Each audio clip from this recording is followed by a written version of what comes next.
It has been said that compound interest is the eighth wonder of the world. I'm going to try to illustrate this with several different spreadsheets. Say, for example, you could save $200 a month, and over a 20-year period, this would be the money you put in. This is how much money earned. You can see it's 34% of the money you put in, and your money earned 65%. Watch what happens when we go to the 30-year. How much is blue? The blue is getting less and less because your money's earning more and more. It's compounding because you have 30 years to compound. Look what happens when we go to 40 years.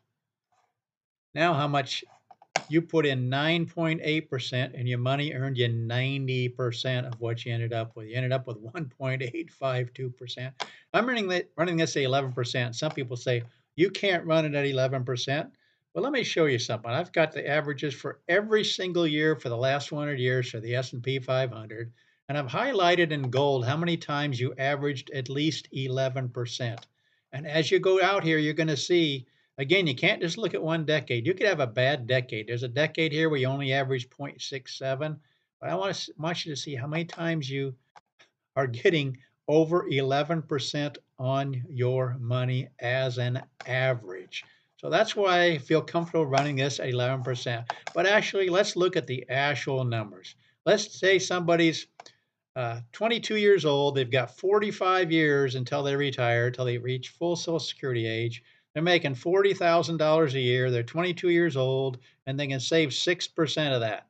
That's $200 a month. What I did is I put in $200 a month, increase that by 3% a year. I'm just showing you some of the stuff we can do on these sheets, by the way. There's so many different variables. But if I run this at $200 a month, increasing that by 3% a year, where would you be in each of these years? I want you to look at the 45-year column right here. You see that graph right there? Does that look kind of familiar to maybe this one right here? Yeah, that's what it is.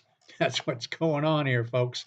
Get the money in there, and no matter what year I pick, this is 1920 graphs for the 1924 numbers, where you would have ended up with 3.812 million right there. But just watch as I go down through here. 1925, 1926, 1928, 29, 30. What do you notice? Oh, there can be some drops there because you could hit some really negative years, but look how it goes. It always starts out kind of slow and then it blows up. It's like a rocket ship taking off no matter what year I pick. Look at this one. It took a while, drop down, and look at this. This was 1939. No matter what year I pick, get it in there early. If you're 20, 21, 22 years old, you could save $200 a month, which is 6% of somebody making 40,000. Maybe you're just getting out of college. These are the kind of numbers you're going to look at. I just want people to know the power of compounding. It's absolutely incredible. Don't look just at a 20-year period. Yeah, you're putting in a lot of money in a 20-year period, but look at the 30, look at the 40, and you can imagine if you had actually had 50 years, if you started at age 20 and didn't take Social Security till age 70, watch how little blue there is showing. Look at this, folks. You put in 5% and your money made 95%. You put in 270,000 and after 50 years you'd have $5.4 million if you got the 11% return. And how often do you get 11% return?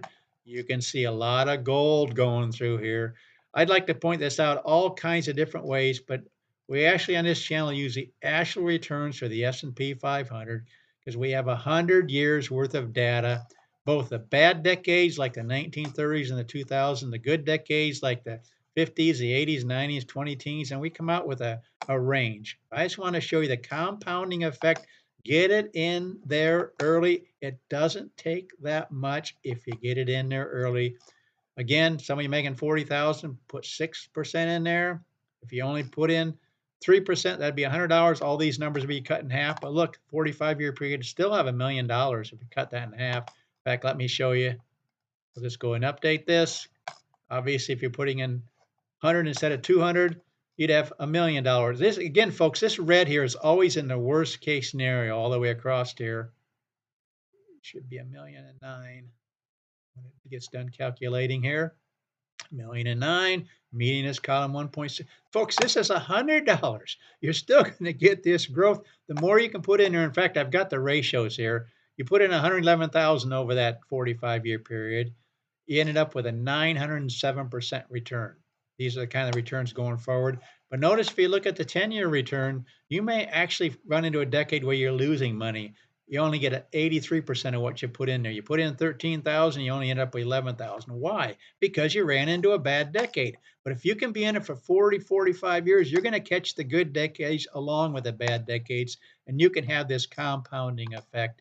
You can have these numbers like I'm showing you here. So you end up with $1,000,000 after 45 years, putting in just $100 a month, increasing that by 3% a year.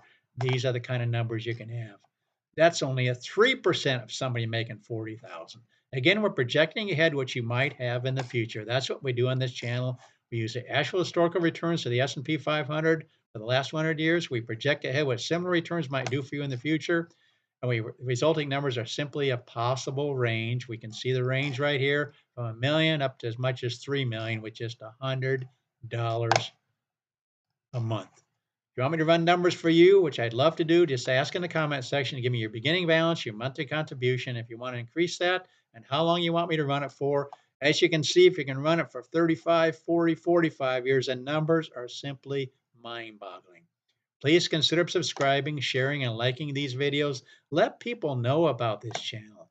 And if this channel means a lot to you, has really helped you, consider giving me a coffee. Just click on the thanks button down below and I'll give me a coffee if you want. Again, that's not my purpose in doing this channel. I just want to help as many people to see the power of compounding, what it can do for you. Again, don't be in it just for 20 years. Get started young, not just 30 years. Get started and look at how the money can grow for you over a 40-year and then the 50-year period is super amazing. That's what we do this channel. We run numbers for people. Thanks for watching.